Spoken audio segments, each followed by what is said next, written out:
Never let the facts get in the way of a good story. Again, welcome to American Esoterica.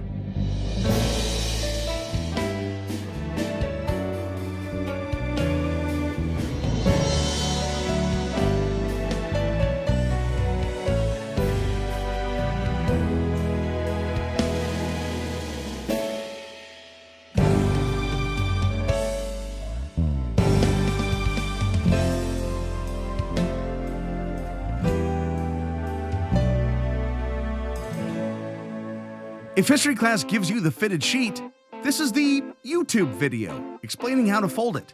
The essential stuff in between, the personalities, events, and other ephemera that shape our history and culture. I'm Brian Powers. American history is full of facts, fiction, lies, and legends. As much as we try to stay on the beaten path, sometimes a good story can outlive a boring fact. So once again, we're gonna play a game. This time, I'm gonna tell you 4 quick historical anecdotes. 3 of them aren't fully true. But if you hear them from somewhere else, odds are the teller will swear by their veracity. One actually is true. See if you can suss it. And away we go! It's 1862, and Union Army Captain Robert Ely is camped across a narrow strip of land from the Confederate Army in a place known as Harrison's Landing in Virginia. A short battle had ensued, and as both sides retreated for the night, Ely could hear the sound of a soldier left on the field, suffering and in need of help. Captain Ely threw caution to the wind, crawling his way out to the still active battlefield. He searched by listening and ultimately located the gravely wounded soldier. Although the younger man clearly fought for the opposing side, Ely again risked life and limb to drag the half-dead soldier back to camp to receive medical attention. Did I say half-dead? I meant more than half-dead, because in spite of Ely's heroic efforts, the young soldier died somewhere along the trip. The true horror of the situation only came when Ely lit a lamp over the man, recognizing the face of his only son. The boy had been studying music at a college in the South, and, knowing where his father's sympathy lay, didn't tell his family when he joined the Confederate cause.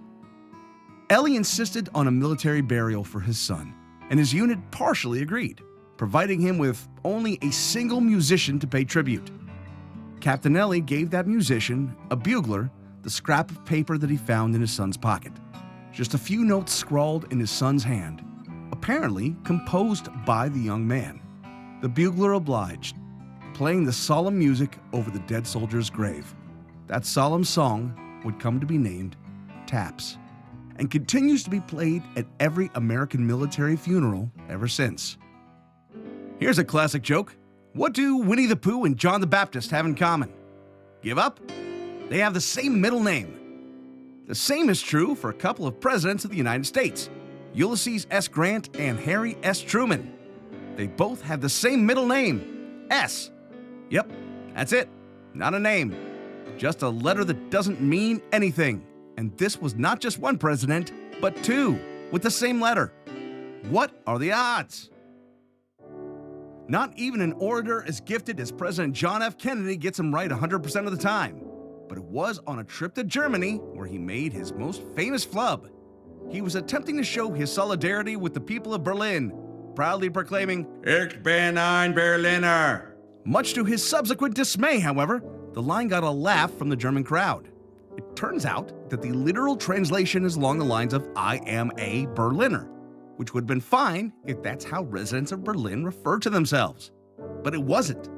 The term Berliner, instead, was more commonly used to refer to a type of jelly-filled breakfast pastry the Germans ate. Yup, JFK stood before a German crowd and confidently declared himself to be a jelly donut.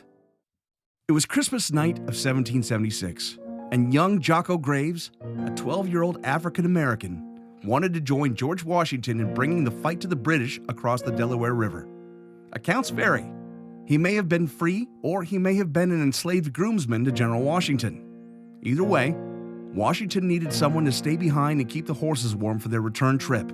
He asked young Jocko to keep a lantern lit so that they could find him upon their return. Every schoolchild knows what happened next.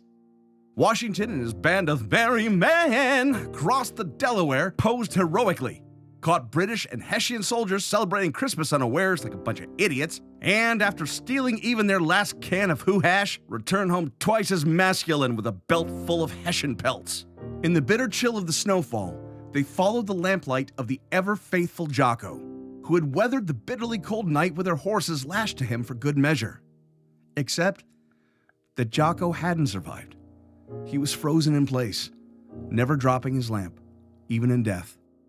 He gave his life to ensure Washington's return, and in return, the general had a statue commissioned, a young black boy holding a lamp. Washington named the statue the Faithful Groomsman, and ever since, copies of the statue have appeared in front yards as tribute. Over time, Jocko somehow morphed into Jockey, and that became his appearance. What you thought was a racist lawn decoration was actually a loving tribute to a forgotten hero. So, here we are once again. Which one of these 4 anecdotes is true? Did taps originate from an incredible battlefield coincidence? Do we really have 2 presidents with meaningless middle initials? Did JFK really declare himself to be a proud piece of pastry? Are lawn jockeys misunderstood historical tributes from Washington himself? Do you think you know? Are you sure? All right then. The song Taps traces its origins to the Union Army in 1862 during the American Civil War. But no, it was not the sad, over-the-top, and highly unbelievable story of a man risking his life to save A, dying soldier, B, from the opposing side, C, who happened to be his son, D, who had a piece of music he had written in his pocket, E, that only could be played on the bugle, which F was coincidentally the only formal funeral acknowledgement the Union Army would provide.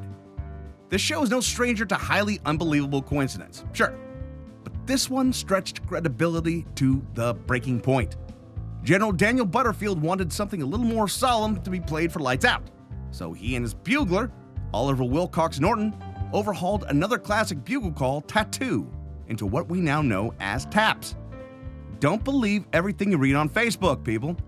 As for the middle initials of Ulysses S. Grant and Harry S. Truman, it should be known that Grant's S was understood to stand for Simpson. There's that. As for our friend JFK, it's fairly common knowledge that he referred to himself as a jelly donut. So we don't need to talk any further about this one. We all know the story, and something this widespread wouldn't just be false this whole time, just like Washington chopping down the cherry tree. We even learned about it in school. Oh, bad news. No, JFK didn't actually refer to himself as a jelly donut. The actual sticking point turns on a bit of grammar, the use of the word ein, which is an article. It's like saying I am an American instead of saying I am American. Those arguing for the jelly donut mistranslation say that those in Berlin would use the phrasing of the latter for city of origin and the former for discussing a beloved breakfast food. Those people are wrong. Even if this line of reasoning were correct, it assumes that people can't somehow distinguish similarly named items based on context. It's like if you asked someone where they're from and they said Boston, and you were confused if they meant they're from the city of Massachusetts or the band that delivered the epic tune More Than a Feeling. And no, the German crowd didn't laugh at the line. They laughed at a joke Kennedy made immediately after all of the applause from the Berliner line. To really put the matter to bed, however, you also have to know where the line came from. Not from Kennedy himself, but from Robert Lochner, a chief German translator for the United States during World War II. If anybody knew how to say what was meant to be said, it would be Lochner. Not just a German, but a Berliner, and not the jelly-filled kind. There you have it. Sometimes it's okay, as Kennedy did, to use the indefinite article. There are even instances when you should always use it. That brings us to the story of young Jocko Graves and the lawn jockey. It's a story that I personally first read in a small local museum of African American history, and it was shocking to learn that what I had always assumed was a show of ignorance at best and pure racism at worst was actually a genuine tribute to the contributions of African Americans in the Revolutionary War. Then, I found out it was bunk. Yup, this one is probably not true either. In fact, It's one of many stories that have been told to explain away any racist origins or intent of lawn jockeys. There's another one about how the statues were put out along routes of the Underground Railroad to signal safe refuge. In some versions, safety hinges upon whether or not the statue is holding a lit lamp, or has a ribbon of one color or another tied around his arm, or has been painted in certain ways to denote things like the ability to swap out fresh horses, etc. And here's the thing. This point has even been echoed by serious scholars. The general consensus, however, is that even though these statues, which were used as hitching posts in the 19th century, may have, or even probably have, been used as guideposts on the Underground Railroad, it wasn't a widespread enough practice to support the claim without any evidence. And Jocko? There's no evidence of his existence at all. Even as his story is told and retold in greater detail, his father was Tom Graves, and Jocko was Washington's enslaved groom, etc. The story gets grander, the books keep getting written, but the evidence stays the same size, non-existent. And really, do you think that everyone that displays those lawn jockeys is ready to explain all about Mr. Graves? So, by my count, that's 4 myths and... Oh dear. I said that one was true. And one was. The S in Ulysses S. Grant was understood to stand for Simpson. But it wasn't Grant's middle name, or even any part of Grant's name. Want to know Grant's actual middle initial? U. Hiram Ulysses Grant applied to West Point through a generous benefactor, a congressman named Thomas Hamer, a family friend. Hamer had always known the boy as Ulysses, so he put that on the West Point application. He didn't know the boy's middle name, or more precisely, he didn't know the boy's first name, so he put down S for Simpson, the maiden name of Grant's mother. Unfortunately for Grant, it stuck no matter how many times he tried to change it. On the other hand, it didn't hurt his career that his initials were now U.S. Grant. It was a propaganda win for the Union when he was placed in command. The Confederates were now in a fight against the U.S. on multiple levels, and it was U.S. who came out victorious. USG, USG. But, record scratch, there's still something not quite right here. Because I said that Ulysses S. Grant and Harry S. Truman both had the same middle name, a single initial that didn't actually stand for anything. But here's where it gets weird. The S in Harry Truman's name is a single letter, and it isn't part of a longer name, but it does stand for something. Both of his grandfathers, within their full names, had a name that began with an S, but his parents couldn't agree on which name to choose. They compromised. They just gave him the solitary letter S as his full middle name, in tribute to both men. It actually does stand for something, unlike Grant's S, which really was a meaningless mistake. Or maybe on his planet, it's the symbol for hope. This has been American Esoterica. All sounds were made by me, Brian Powers. Did I get it wrong? Did I get it right? Just want to talk about the destructive power of seasonal allergies? Drop me a note. The address is yell@americanesoterica.com. More information on the show can be found at americanesoterica.com. Thank you for listening, and God bless America.